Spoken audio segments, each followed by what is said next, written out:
Hello friends, welcome to your next lecture of 12th information technology. 12th IT का syllabus जो हम देख रहे हैं उसमें हमें जो चैप्टर हम एक चैप्टर कंप्लीट कर चुके हैं डिजिटल मार्केटिंग, और हमें अगला चैप्टर जो स्टार्ट करना है वो है एडवांस वेब डिजाइनिंग। बट इसके लिए कुछ 11th के सिलेबस रिलेटेड बेसिक्स हम पहले रिवाइज करेंगे। जब तक ये पार्ट कंप्लीट नहीं हो जाता 11th बेसिक का, तब तक 12th का प्रैक्टिस करने का या 12th में सीखना पॉसिबल नहीं होगा। और इसीलिए हमने 11th बेसिक्स का पार्ट शुरू किया। 11th बेसिक्स के पार्ट में हमने वेबसाइट्स का वर्किंग, वेबसाइट रिलेटेड अलग अलग कंसेप्ट, उसमें एचटीएमएल का क्या रोल है, एचटीएमएल में टैग, एट्रीब्यूट, फिर उसमें कंटेनर टैग, एम्प्टी टैग, फिर उसके बाद अलग अलग टेक्स्ट रिलेटेड टैग्स में हमने बहुत सारा देखा, bold, italic, underline, small, big, फिर उसके बाद सबस्क्रिप्ट, सुपरस्क्रिप्ट, इंसर्ट करना, डिलीट, मार्क, फिर उसके अलावा हमने फॉन्ट टैग का यूज सीखा, फिर ब्रेक, बीआर टैग एक्सेट्रा, ये सारी चीजें हमने देखी। फिर हेडिंग्स के लेवल देखे, हेडिंग्स के अलावा हमने इमेज इंसर्ट करने के रिलेटेड पार्ट देखा। इमेज में हमने देखा कि इमेज का यूज 3 अलग अलग तरीके से पॉसिबल है।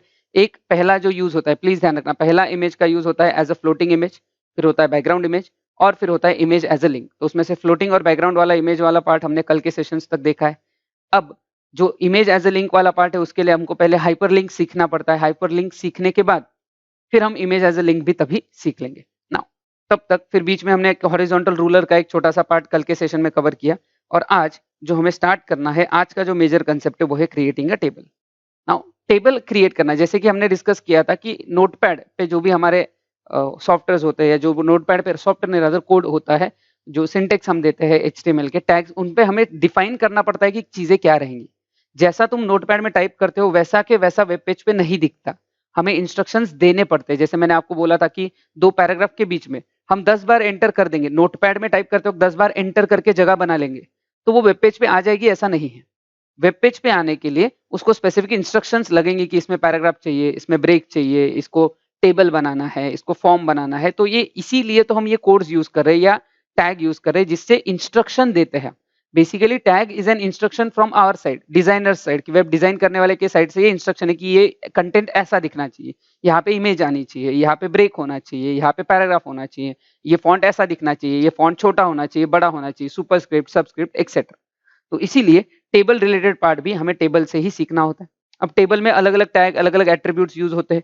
कौन से टैग और कौन से एट्रीब्यूट्स यूज होते हैं वो हम पहले एक बार रीड कर लेंगे। हो सकता है कि ये रीड करते वक्त आपको एग्जैक्टली ना समझे कि हम क्या करने वाले हैं, बट जब इन टैग्स का, इन एट्रीब्यूट्स का हम एक एक करके पूरे टेबल में यूज करेंगे, जब हम इसको पूरे टेबल में यूज करेंगे, यूज करने के बाद फिर आपको ये यूज करते वक्त समझ में आ जाएगा। और जिसके लिए हमारा वर्किंग हमेशा की तरह रहेगा कि मैं नोटपैड में भी देखेंगे, फिर उसके बाद हम वेब ब्राउजर्स में भी देखेंगे कि एग्जैक्टली उसका इफेक्ट क्या है। सो लेट्स सी, पहले रीड कर लेते हैं, और रीड करने के बाद फिर हम इस टेबल को नोटपैड पे कोड करेंगे, और गूगल क्रोम पे या जो भी ब्राउजर हम देखेंगे उस पे उसका आउटपुट देखेंगे। Let's start creating a table. A table is made up of a rows and column. Obviously, a table in a web page is created by using table tag. तो सिंपल है, table tag का नाम table, which is a container tag. Container है मतलब ये close करना पड़ेगा। The tags and attribute use to create a table are as follows. तो अलग अलग टैग्स जो बेसिक लगते हैं, एक टेबल जो सबसे मेन टैग है, it is use to indicate the creation of table, कि भाई इसके आगे टेबल क्रिएट करना है, इसके लिए लगेगा। फिर होता है कैप्शन। कैप्शन मतलब टेबल का हेडिंग, टाइटल रहेगा। It is used to specify the table heading. It has a line attribute which can be top or bottom as its values. Top is the default value, मतलब table के ऊपर भी हम ये दे सकते हैं, टेबल के नीचे भी कैप्शन दे सकते हैं। तो एट्रीब्यूट यूज करके देखेंगे हम जब। फिर T R, table row. T R ये जो आया है ये कहाँ से आया है, table row. This tag is use to create each row of a table, table create करने के लिए। फिर table heading, T H, heading जो पहली रो होती है, टॉप रो होती है, हम चाहते हैं कि वो थोड़ी सी बड़ी दिखे, बोल्ड में दिखे, तो वो टी एच से यूज होता है, याद रखना। T R is table row, T H is table heading. It indicates the table heading. T H is generally use for first row of the column. आप बीच वाले रोज में भी यूज कर सकते हो, याद रखना बीच वाले रोज में भी यूज करना पॉसिबल है, बट हम इसको फर्स्ट में यूज करते हैं सो दैट वो बोल्ड दिखे, और बाकी जगह फिर हम टी आर ही यूज करते हैं। First row column or content of the table. It displays content in bold format. By default हमको अलग से बोल्ड करने की जरूरत नहीं है, डायरेक्टली बोल्ड में आएगा। It can be replaced with the TD. Table data से भी हम रिप्लेस कर सकते हैं। TD it specifies the data within the table cell. Cell मतलब याद रखना, जब हम बोलते हैं कि टेबल में रोज और कॉलम होते हैं, तो अगर मैं अलग अलग ये अलग अलग कॉलम्स के लिए से फॉर एग्जांपल मैं ये पार्ट बना रहा हूँ। तो ये जो एक बॉक्स होता है, याद रखना, इस बॉक्स को हम बोलते हैं सेल। तो ये पहला सेल हो गया, से फॉर एग्जांपल ये वाला जो है ये दूसरा सेल हो गया, ये तीसरा, ये फोर्थ, ये सेल है। तो ये सेल जो है ये इसके अंदर क्या दिखेगा, जैसे मैंने 1 2 3 दिखा है, उसके लिए आता है टीडी। फर्स्ट रो के लिए हम यूज कर लेंगे टीएच, जिससे वो बड़ा दिखे। बाकी जगह हम यूज करेंगे टीडी। आगे बढ़ते हैं। The attributes of table are, तो काफी बेसिक एट्रीब्यूट है। पहला बॉर्डर, टेबल की बॉर्डर। याद रखना, अगर आप ये एट्रीब्यूट यूज नहीं करोगे तो वो विदाउट बॉर्डर आ जाएगा। तो बॉर्डर की आपको साइज देनी है, और फिर जितना बड़ा साइज दोगे 1 2 3 4 5, उतना बड़ा ये बॉर्डर बनेगा। This attribute is required to display a border for the entire table. It has a numbered value, number रहेगा। If border attribute is not specified, a table is created without the border for both the table as well as column. मतलब rows as well as column ये होना चाहिए वहां पे। तो table में अगर बॉर्डर एट्रीब्यूट यूज नहीं किया तो बिना कॉलम, बिना बॉर्डर के आ जाएगा, और सिर्फ ब्लैंक ऐसा दिखा, मतलब टेबल वाइज ऐसे रो कॉलम आप रिकॉग्नाइज कर पाओगे, बट बीच में लाइंस नहीं आएंगी। तो वो लाइंस आए, इसके लिए आपको बॉर्डर एट्रीब्यूट यूज करना पड़ेगा। नेक्स्ट, ये टेबल टैग के एट्रीब्यूट है, ध्यान रखना। Second, border colour. It displays the border in a specific colour, border को कलर दे सकते हैं। Align, it aligns the table either to the left, right और सेंटर। टेबल की अलाइनमेंट देखी जा सकती है। फिर उसके बाद हम देखते हैं BG colour. BG colour is background colour. Sets the background colour for the table, पूरे टेबल का बैकग्राउंड कलर। याद रखना, ये पूरे टेबल का बैकग्राउंड कलर है। तो ये जो अभी 4 टैग आपने ये जो देखे हैं, border, border colour, align, BG colour, याद रखना ये टेबल टैग के एट्रीब्यूट है। कौन सा टैग है ये? टेबल। याद रखना, बीच में हमने और भी टैग देखे, कौन से, जैसे टीआर, टीएच, टीडी, इनके एट्रीब्यूट अलग होते हैं, टेबल टैग के एट्रीब्यूट अलग है। See the attribute of TR, TH and TD align. तो सेल वाइज हर सेल की अलाइनमेंट आप बदल सकते हो। Align, it aligns the text horizontally, the values are align to the left, right और सेंटर। फिर उसके बाद col span, this attribute is used with the TD or TH. It creates a single column spanning across the table. It takes a numbered value based on the number of column to be spanned in the table. अब ये जो भी है, अगर आपको नहीं भी समझा होगा तो वेट करना, अभी हम सिर्फ रीड करने वाले हैं। जब मैं इसको परफॉर्म करूंगा, जब हम इसको इनपुट देंगे, तब मैं वापस इस टैग का एक्सप्लेनेशन रीड भी कर लूंगा जब हम इसको यूज करने वाले। और उसका यूज समझने के लिए आपको थोड़ा वेट करना होगा। Row span, this attribute is used within TD or TH. It creates a single row spanning across the table. It takes a numbered value based on the number of rows to be spanned in a table. So based on number of rows etc. तो similar type का explanation था, थोड़ा थोड़ा difference है किस किस में। तो मैं इसको स्टार मार्क करके रखता हूँ, ये पेंडिंग है, अभी हमारे डिस्कशन के लिए पेंडिंग है। हम इस पे वापस आएंगे जब हम इसको पूरा कोड कर लेंगे तब। तो ये है आपका टेबल से रिलेटेड जो भी दिया था, जितना समझा होगा ठीक, नहीं तो हम वन बाय वन अप्लाई करने ही वाले हैं। Let's see. अब आपके सामने ये एक टेबल है, इस टेबल को बेसिकली हेडिंग दे देते हैं, से फॉर एग्जांपल टाइम टेबल। ये आपके day to day time table का पार्ट है कि डे टू, आप देख सकते हो आप स्क्रीन पे, Monday, Tuesday, Wednesday, Thursday, Friday, Saturday. और लेक्चर्स का टाइमिंग समझ लो कि accounts, maths, economics, OCM, Hindi, IT etcetera, ये सारे जो है अलग अलग सब्जेक्ट्स हमने लिए हैं, और डे वाइज हम शेड्यूल बना रहे। नॉर्मली लेक्चर का शेड्यूल समझ लो कि इसको है, और आपको अब हमें ये शेड्यूल जो है, ये टेबल जो है, शेड्यूल का टेबल, हमें इसको ड्राफ्ट करना है इन HTML। हम चाहते हैं कि ये वेब पेज पे आए, तो वेब पेज पे आने के लिए हम इसको यूज करने वाले हैं। So let's start. तो जो हमारा पेज बन रहा था उस फोल्डर में जाते हैं। याद रखना, मैं बार बार शुरू से शुरू करता हूँ, सो दैट आपको याद रहे, आदत हो जाए कि जब भी फाइल ओपन होगी पहले हम एक बार उसको नोटपैड में ओपन करते हैं। नोटपैड में ओपन होने के बाद फिर हम उसको ब्राउजर में ओपन करते हैं। ब्राउजर में ओपन विथ, जैसे गूगल क्रोम। तो ये हो गया, ये ब्राउजर स्क्रीन हो गई, और ये आपका नोटपैड का स्क्रीन हो गया। इस पे हमने ये पेज बनाया है, इस पे ये सारे आप देख सकते हो, HTML हेड, फिर HTML head, title, first page etcetera करते करते करते करते करते हम यहाँ तक पहुंचे हैं, जिसमें हमने इमेजेस वगैरह इंसर्ट करने तक का पार्ट देखा है। अब हम यहाँ पे टेबल का पार्ट स्टार्ट कर सकते हैं। इसके पहले फिर हम यहाँ भी थोड़ा सा ऑब्जर्व कर लेते हैं कि इस तरीके से हमने ये आउटपुट देखा हुआ है, और अब हम चाहते हैं कि इसके नीचे एक टेबल इंसर्ट हो। तो टेबल इंसर्ट करने के लिए अब हम स्टार्ट करेंगे। याद रखना, टेबल इंसर्ट करने के पहले वापस एक बार बेसिक चीज कभी मत भूलना कि BR ब्रेक कर लेना, सो दैट जगह का भी प्रॉब्लम नहीं होता है, ना पिछले टैग और ये टैग एक दूसरे में मिक्सअप नहीं होते। फिर ब्रेक कर लिया, इसके बाद हम स्टार्ट कर सकते हैं with the table. Basic tag कौन सा होता है? टेबल। टेबल के अलावा एक टैग रहेगा कैप्शन। अब हम इसको कैप्शन दे देते हैं। टाइम टेबल, ये कैप्शन है उस चीज का, मतलब टेबल का हेडिंग है।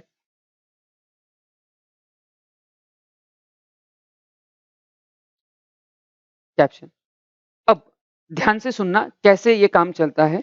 अब हमें ये टेबल डिजाइन करना है या वेब पेज में डालना है। याद रखना टेबल्स जो है रो वाइज बनते हैं, मतलब जो कोड इनका यूज होगा कोड, और आप नॉर्मल टेबल तो एक पेज पे कैसे भी बना सकते हो आपकी मर्जी, बट जब हम वेब पेज में उसको डालते हैं, मतलब HTML बनाने के लिए हम जब टैग उसका अप्लाई कर देते हैं, तो ये टेबल जो है रो वाइज बनता है। मतलब पहले पूरी रो 1 बनेगी, पहले रो 1 बनेगी, रो 1 कंप्लीट होने के बाद फिर 2, फिर 3, फिर 4, फिर 5। तो रो वाइज ये बनता है, कॉलम वाइज नहीं बनता। ये पहले पूरी रो बनाओ, फिर दूसरी रो बनाओ, फिर तीसरी रो बनाओ, फिर चौथी रो बनाओ, फिर पांचवी रो बनाओ। इस हिसाब से ये टेबल चलता है। सो लेट्स सी, देखते हैं कैसे कैसे करना है। सबसे पहले क्या बनेगी, टेबल की रो। याद रखना कॉलम नहीं बनते, रो वाइज बनता है। कॉलम अलग से बनाने की जरूरत नहीं, एक एक रो बनाते जाओ, अपने आप उसमें कॉलम बनते जाएंगे। तो टेबल रो के लिए जो टैग यूज होता है दैट इज TR। जो टैग उसके लिए यूज होता है वो है TR, टेबल रो। अब टेबल रो में पहली रो है, याद रखना कौन सी रो है, पहली रो हम बना रहे हैं, तो हम उसको TH बनाते हैं। TH इसलिए बना रहे हैं हम इसको क्योंकि हम चाहते हैं कि वो हेडिंग हो, थोड़ा बड़ा दिखे। और पहला हेडिंग जो है वहां पे है मंडे, और ये हेडिंग बन जाएगा। देखेंगे हम पूरा रो बना लेंगे पहले। अब इसको मैं कॉपी पेस्ट का यूज हम प्रॉपरली कर सकते हैं, तो फटाफट काम हो जाता है। तो हमें 6 कंटेंट चाहिए ही उसमें। ट्यूसडे, वेंसडे,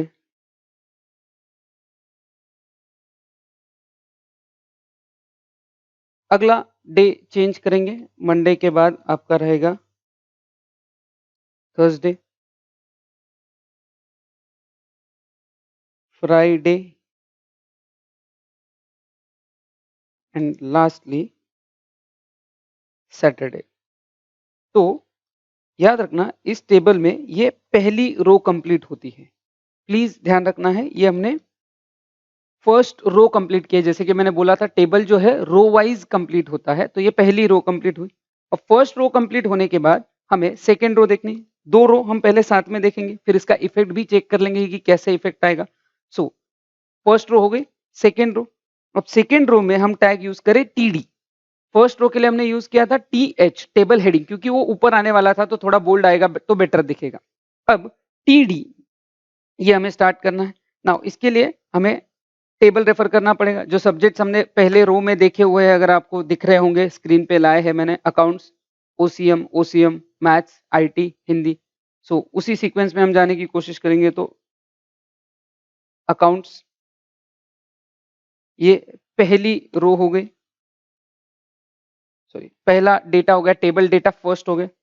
अब फर्स्ट टेबल डेटा के बाद इसको कॉपी पेस्ट कर लेंगे तो बेटर रहेगा, सिर्फ हमको चीजें बदलनी रहेगी, फिर इजीली होगा। याद रखना नोटपैड का यूज करते वक्त कॉपी पेस्ट का इफेक्टिव यूज काफी हेल्पफुल रहता है, specially to save the time. और किया जा सकता है with the time of practice, specially computers पे ये इजी है। आई नो दैट मोबाइल पे ये रिलेटिवली थोड़ा टफ हो जाता है, बट कंप्यूटर्स पे ये इजी है। तो पहले 3 सब्जेक्ट, पहले 3 दिन का accounts, OCM, then afterwards it is maths, IT and Hindi. So maths,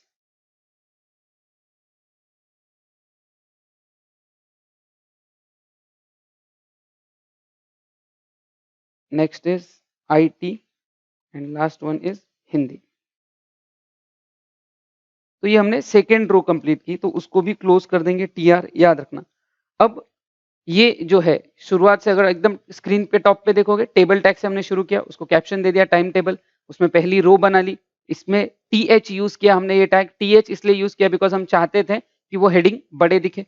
और फिर उसके बाद TD करके ये रो कंप्लीट किया। अब हम इसको सेव कर रहे हैं, मैंने सेव कर लिया। सेव करने के बाद फिर हमें इसको वेब ब्राउजर में देखना है, वेब ब्राउजर में हमें इसका इफेक्ट देखना है, तो हम इसको रिफ्रेश करते हैं। तो ये वेब ब्राउजर का जो पेज है इसको रिफ्रेश किया जाएगा। ओके, ये इसमें थोड़ा सा हम इसको सीक्वेंस जो है इसको चेंज करना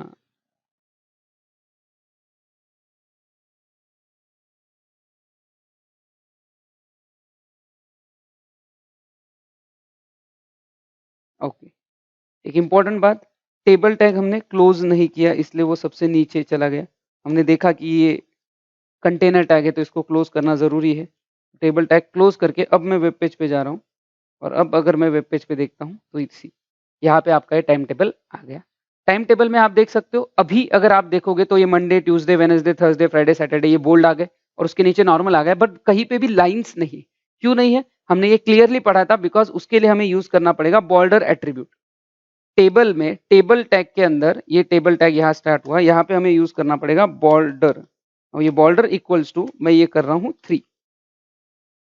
अब हम रिफ्रेश करते हैं तो आप सामने देख सकते हो कि यहाँ पे ये बॉर्डर आ चुकी है। प्लस एक और चीज़, अगर हम ये बॉर्डर बड़ा करते हैं, याद रखना मैंने बोला था जितना बड़ा नंबर रहेगा उतना बड़ा बॉर्डर दिखेगा, तो उस हिसाब से बॉर्डर एडजस्ट होता है। तो टेबल बॉर्डर, टेबल का एक एट्रीब्यूट हमने देखा कौन सा, बॉर्डर, और उसके 2 रो इंसर्ट किए। अब इसी तरीके से हम बाकी के रो भी इंसर्ट कर लेंगे। जो सेकेंड रो था आपका जिसमें आपके सब्जेक्ट्स लिखे थे, तो ऐसे और 3 रो हमें इंसर्ट करने हैं, तो इसको कॉपी कर लिया, पेस्ट कर लिया। जैसे कि मैंने बोला कॉपी पेस्ट का यूज़ हम अच्छे से कर सकते हैं। लेट्स सी कि क्या होता है, क्या-क्या दिया है। अब सेकंड रो याद रखना, यहाँ पे हम ये फर्स्ट रो देख चुके हैं। अब सेकंड रो, फिर थर्ड और फिर फोर्थ देखेंगे। सेकंड रो में आप सब्जेक्ट देख सकते हो, math, Hindi, English, eco, SP, SP. So यहाँ पे होगा पहले maths, Hindi, English, SP and SP. कुछ तो भी कम, maths, Hindi, English, maths, Hindi, English, eco, SP, SP. Okay, पहले इको था और फिर एसपी। सो ये हो गई हमारी, ये सेव किया और चेक किया, ये हो गया हमारी थर्ड रो। फिर ऐसे ही 2 रो और इंसर्ट करने हैं, तो पेशेंस रखना है थोड़ा सा। ये पहला रो हो गया, सॉरी दूसरा, तीसरा रो हो गया। Now we will start with the fourth row. Fourth row में क्या सब्जेक्ट्स है ये हम हमारे टेबल में देख लेंगे। Eco, IT, account, SP, math, account, जो भी है, जरूरत पड़ी तो देख लेंगे। तो इको,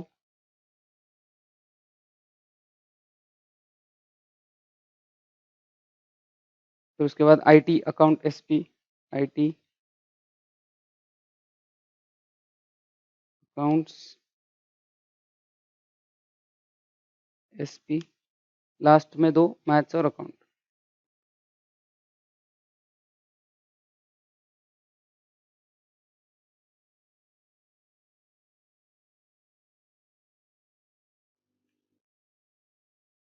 ये हमारा अगला रो बन जाता है।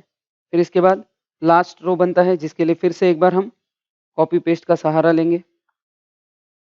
ये हमने कॉपी कर लिया और अब हम इसको यहाँ पे पेस्ट करें, जो हमारी लास्ट रो रहेगी। तो देखते हैं इसके लिए आपको क्या-क्या सब्जेक्ट्स डालने हैं। Eco, math, account, IT, Marathi, English. तो इको, मैथ्स, अकाउंट पहले 3, इको, मैथ्स, अकाउंट्स तो था ही, IT, Marathi, English, IT,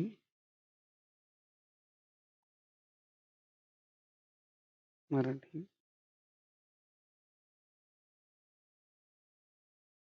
English.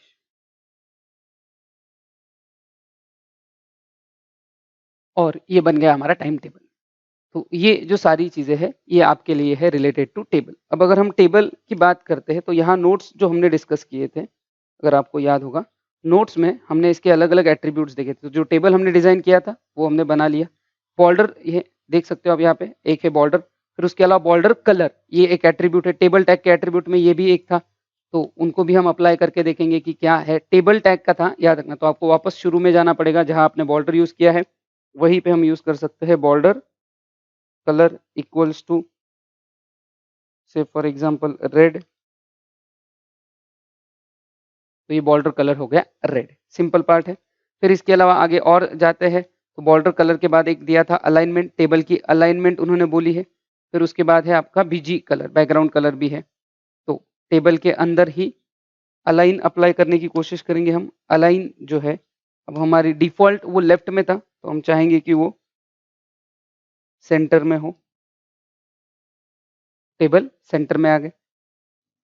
फिर इसके अलावा अलाइन के बाद क्या दिया था, बीजी कलर। तो एक और एट्रीब्यूट जो दिया है वो है बीजी कलर। बीजी कलर जो है वो से फॉर एग्जांपल हम ले लेते हैं कुछ से येलो कलर्स, जितने याद रहे उतने, मुझे तो उतने याद नहीं रहते, तो ये येलो। तो ये जो सारा पार्ट है ये हमने डिस्कस किया रिलेटेड टू टेबल। तो टेबल का ये अलग अलग पार्ट हमारा डिस्कशन हुआ कि हमने टेबल बनाया। प्लीज याद रखना, टेबल ये जो हमने बनाया ये रो वाइज बनाया। पहले हमने रोज फाइनल की, एक रो हमने बनाई, और रो के बाद फिर अलग अलग एट्रीब्यूट में हमने उसके फिर अलाइनमेंट एक्सेट्रा देखे। ये पूरे टेबल का देखा।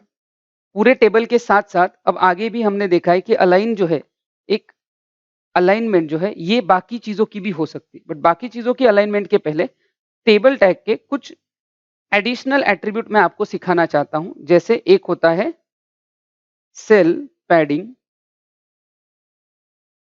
एक होता है सेल स्पेसिंग। तो सेल स्पेसिंग मतलब दो सेल्स के बीच की जगह, और सेल पैडिंग का मतलब होता है एक सेल में वर्ड्स जो है, वर्ड से लेके बाउंड्री तक। जैसे फॉर एग्जांपल अगर ध्यान रखना, ये अगर एक सेल है, तो अगर मैं ऐसा देखता हूं कि अकाउंट्स यहां से शुरू से लेके एकदम क्लोजली लाइंस के एकदम क्लोज आ रहा है, तो वो जो बीच का वर्ड और बॉर्डर्स है उसकी, मतलब वो सेल की बाउंड्री जो है, उनके बीच का गैप इज सेल पैडिंग, और दो सेल के बीच का gap is cell spacing. Let's see, देखते हैं। तो ये टेबल टैग के ही एट्रीब्यूट है, याद रखना। तो ये टेबल टैग हमारा काफी बड़ा होते जा रहा है, तो इसमें मैं ऐड कर रहा हूं अभी सेल पैडिंग, और मैं ये जगह बना रहा हूं 10। सेव। आई होप आप देख पा रहे हो कि जो वर्ड्स थे, वर्ड्स के बीच से लेके आजू बाजू में आपके जगह बन गई, सो दैट ये अच्छे से प्रेजेंट हो सके। फिर इसके बाद सेल पैडिंग के बाद एक जो देखा था वो था सेल स्पेसिंग। इसको नीचे लिया जा सकता है। सेल स्पेसिंग जो है इक्वल्स टू, से फॉर एग्जांपल 4 कर देते हैं।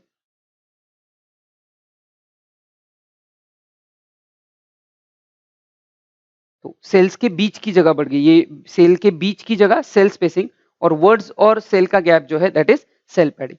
अब एक सेल अगर आप देखोगे तो नॉर्मल इसका अलाइनमेंट जो है हेडिंग, टेबल हेडिंग में सेंटर रहता है, बाकी जो है थोड़े लेफ्ट में रहते हैं। तो इनकी अलाइनमेंट आप चेक कर सकते हो। जैसे जो छोटे छोटे वर्ड है SPIT वगैरह, वहां से आपको समझ में आ सकता है कि ये लेफ्ट में है।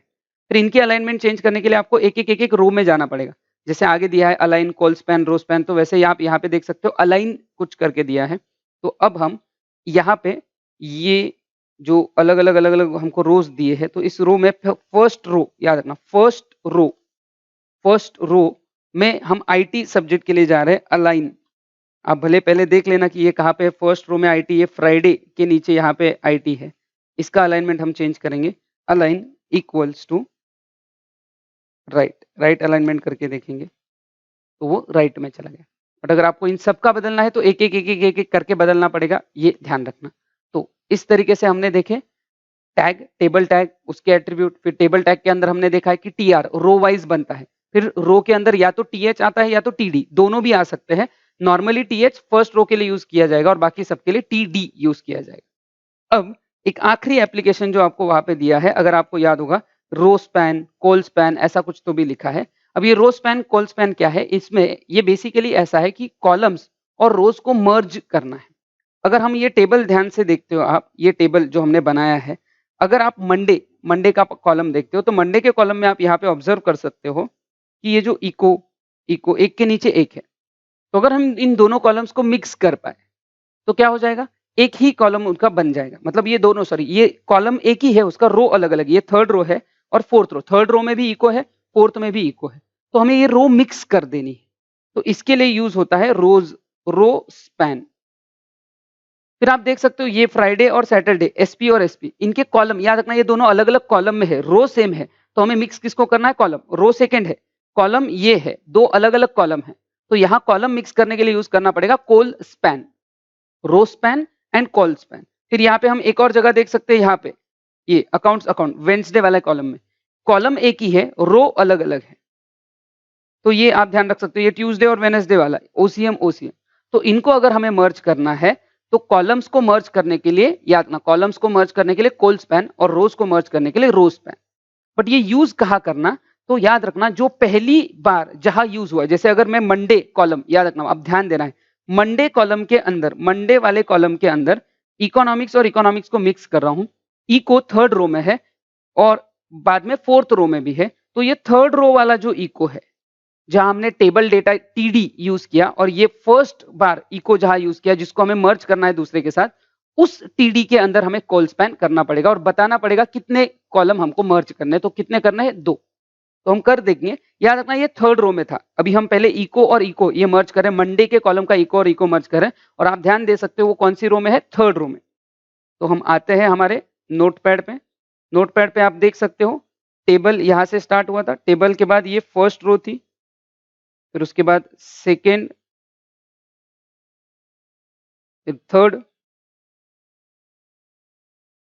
फिर फोर्थ एंड फिफ्थ। हम वापस चले जाएंगे रो, सॉरी ये सीक्वेंसिंग अलग रहेगी,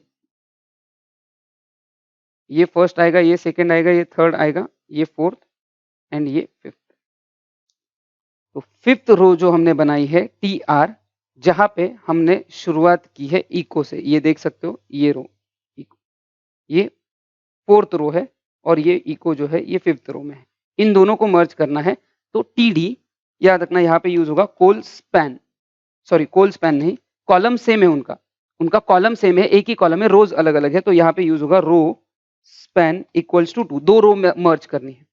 बट ध्यान रखना ये 2 रो अगर आप मर्ज कर रहे हो तो इको ये आपको 2-2 बार लिखने की जरूरत नहीं है, तो आपको नेक्स्ट रो से उसको डिलीट करना पड़ेगा, यहां से आपको इको डिलीट करना पड़ेगा। ध्यान रखना मैंने वहां से इको डिलीट किया क्योंकि वो पहले वाले में क्लियर हो जाएगा। सी कैसे होगा इसका आउटपुट देखते हैं। तो वो दोनों रो मिक्स हो गए, कॉलम एक ही था उनका, रो मिक्स हो गए। अगर हम वो डिलीट नहीं करते, प्लीज ध्यान रखना, अगर मैंने यहाँ पे ये वाला पार्ट जो है अगर ये डिलीट नहीं किया होता, ये इको जो था यहाँ पे अगर ये डिलीट नहीं किया होता, मैंने पहली बार मर्ज करते वक्त एक बार यूज किया तो वापस यूज करने की जरूरत नहीं पड़ेगी, डिलीट करना पड़ेगा। अगर डिलीट नहीं किया तो क्या होगा ध्यान दो, तो आप देख सकते हो यहाँ पे लास्ट रो में एक एक्स्ट्रा कॉलम बन गया, बिकॉज लास्ट रो में पहला इको अलग से आ गया, देख सकते हो आप यहाँ ट्यूसडे के आखिरी में वापस एक अलग से इको आ गया, क्योंकि आपने ऊपर मर्ज करते वक्त भी उसमें बोल दिया कि नेक्स्ट रो में भी इसको आना है और यहाँ वापस बोल दिया कि नेक्स्ट इसमें आना है, और इस वजह से ये प्रॉब्लम होती है। तो ये जो है ये रो स्पैन हमने देखा, याद रखना क्या देखा हमने? Row span. फिर उसके बाद हम आगे देख सकते हैं ट्यूसडे और वेडनेसडे जो फर्स्ट लेक्चर है, दोनों दिन ओसीएम का है। अब यहाँ अलग अलग कॉलम है, कॉलम अलग अलग है और रो सेम है। फर्स्ट रो के अंदर आप देख सकते हैं, फर्स्ट नहीं सॉरी सेकेंड रो के अंदर ये आ रहा है ओसीएम और ओसीएम। तो अब हमें वहां पे सेकेंड रो में जाना है, टेबल में जाएंगे, सेकेंड रो ये है जहां आप देख सकते हो एक के बाद एक ओसीएम है, तो हमें उनको मिक्स करना है। अब रो सेम है, कॉलम अलग अलग है, तो हमें यूज करना पड़ेगा कोल स्पैन इक्वल्स टू 2। क्या यूज किया हमने? कोल स्पैन इक्वल टू 2। बट क्योंकि हम याद रखना हमने जो नीचे वाला है ऑलरेडी बोल दिया ना 2 बार आना चाहिए, 2 जगह कवर करनी चाहिए, तो ये डिलीट करना पड़ेगा। डिलीट नहीं किया तो क्या होगा? देखो अभी मैं विदाउट डिलीट जा रहा हूं, तो डिलीट नहीं किया तो ये हो गया, तो हमें उसको डिलीट करना पड़ेगा, इसीलिए ये डिलीट। इवन जो नीचे वाला बाद में इंसर्ट किया था ये वाला इको, ये भी डिलीट करना पड़ेगा, और तब हम ये प्रॉपर टेबल देखेंगे। तो इनको हमें सही से डिलीट करना पड़ेगा। फिर आपको देखने वाइज अगर ऐसा लग रहा है कि वो थोड़ा बेटर दिखना चाहिए, तो जहां आपने ये मिस मर्जर किया है ये कोल स्पैन, वहीं पे आप उसका अलाइनमेंट भी दे दो,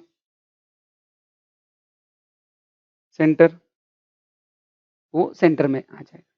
फिर उसके बाद एक और जगह हम यहाँ देख सकते हैं वेडनेसडे, ये वेडनेसडे के अंदर आप देख सकते हो अकाउंट्स और अकाउंट्स, आखिरी 2 सेशन जो आप यहाँ देख सकते हो, एक बार अकाउंट्स और एक बार अकाउंट्स। तो वापस एक बार याद रखना यहाँ कॉलम सेम है, ध्यान रखना कॉलम एक ही है वेडनेसडे, अब रो अलग है। तो जो नेक्स्ट रो हम देखते हैं फोर्थ और फिफ्थ वाले रो में अकाउंट्स हमें एडजस्ट करना है।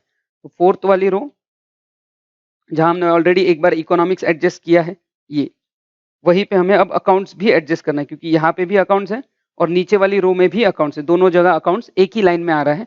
तो यहाँ पे याद रखना कॉलम सेम था, रो अलग अलग थी, तो हम यूज करेंगे रो स्पैन।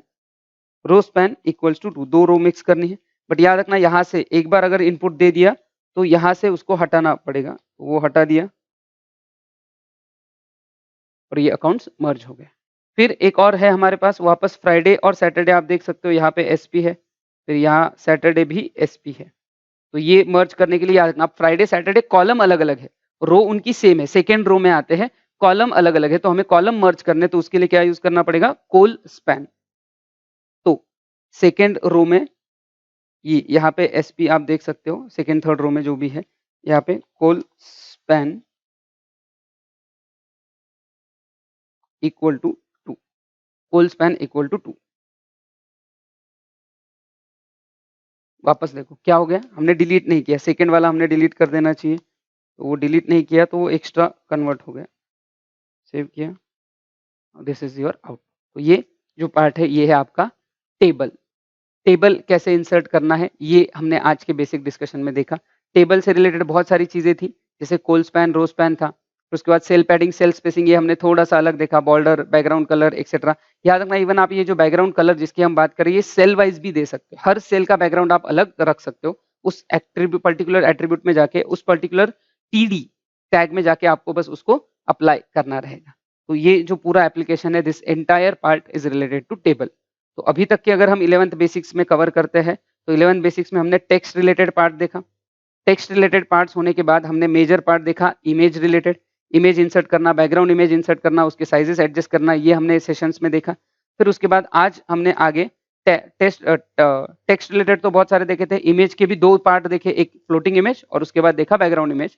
अब आखिरी जो है ये टेबल रिलेटेड पार्ट भी हमने देखा, ये इस नोट्स का आखिरी पार्ट है, ऐसा एक और नोट्स आएगा। और याद रखना, अगले जो नोट्स रहेंगे उसमें 2 मेजर पार्ट हम कवर करेंगे 11th बेसिक से रिलेटेड, और वो पार्ट रहेंगे रिलेटेड टू लिंक। एक पार्ट, पर्टिकुलर पार्ट रहेगा रिलेटेड टू लिंक, और दूसरा जो पार्ट रहेगा वो रहेगा आपका फॉर्म्स। लिंक और फॉर्म, ये 2 इंपॉर्टेंट चीजें 11th बेसिक्स में से पेंडिंग रहेगी। फॉर्म तो ऐसा है कि जो 11th में भी आपको दिया है, 12th में भी दिया है, फॉर्म इंसर्ट करना इससे रिलेटेड 11th में भी दिया है, 12th में भी दिया है। फिर आगे जाके हम image as a link, link में हमको इमेज एज ए लिंक भी सीखना है। तो नेक्स्ट वीक जो रहेगा, नेक्स्ट वीक के सेशंस में ये बाकी के बचे हुए पार्ट कंप्लीट होंगे, और नेक्स्ट वीक के बाद, मतलब नेक्स्ट वीक में एक्सपेक्टेड है कि हो सकता है, पॉसिबल है कि नेक्स्ट वीक के तीनों सेशंस मिला के आपका 11th बेसिक्स खत्म हो जाए। 11th बेसिक्स होने के बाद फिर मैं आपको प्रैक्टिकल्स का होमवर्क और बाकी चीजें इन्फॉर्म करूंगा कि कैसे आपको बेसिक्स के होमवर्क सबमिट करने, फिर क्या होमवर्क में बनना चाहिए, क्या कंटेंट उसमें आना चाहिए, कौन से टैग आपको यूज करने हैं, इसके ऊपर डिटेल सेशन में पोस्ट करूंगा। वो सेशन देख के फिर आपको एक एक होमवर्क सबमिट करना रहेगा। तो ये चीज के लिए आपको थोड़ा सा ध्यान रखना है। सो अभी इस मोमेंट पे ये सेशन पे हमारा कंप्लीट होता है। नेक्स्ट वीक तक होपफुली हमारा 11th बेसिक्स का पार्ट कंप्लीट हो जाएगा, और फिर हम 12th का फर्स्ट चैप्टर पे आएंगे। बट याद रखना, बिना इन बेसिक्स की प्रैक्टिस कंप्लीट हुए, ये बेसिक्स की प्रैक्टिस जब तक आप कंप्लीट नहीं करोगे, तब तक मैं आगे 12th के लिए नहीं बढ़ूंगा। उसकी प्रैक्टिस मतलब आपके साइड से होमवर्क आने की प्रैक्टिस। वो नहीं आए होमवर्क्स जो बोले गए हैं, तो आप बैच में नहीं रहोगे, बैच से आपको रिमूव कर दिया जाएगा फ्रॉम द ऐप। ये प्लीज ध्यान रखना, बिकॉज बिना इस बेसिक के प्रैक्टिस के आगे 12th का आप पढ़ नहीं पाओगे। तो ये बेसिक्स की प्रैक्टिस आपको बहुत अच्छे से अभी से चालू कर देनी चाहिए, सो दैट नेक्स्ट वीक में जब मैं इसको खत्म करूं, तो आप आराम से क्विकली अपने होमवर्क सबमिट कर पाओगे, और उसमें कुछ गलतियां होती है, क्या होता है, तो हम इनको डील कर पाएंगे। प्लीज प्लीज इस चीज का ध्यान रखना है। अभी इस मोमेंट पे इस सेशन को हम यही खत्म करेंगे, बाकी का हम अगले सेशन में देखेंगे। Thank you.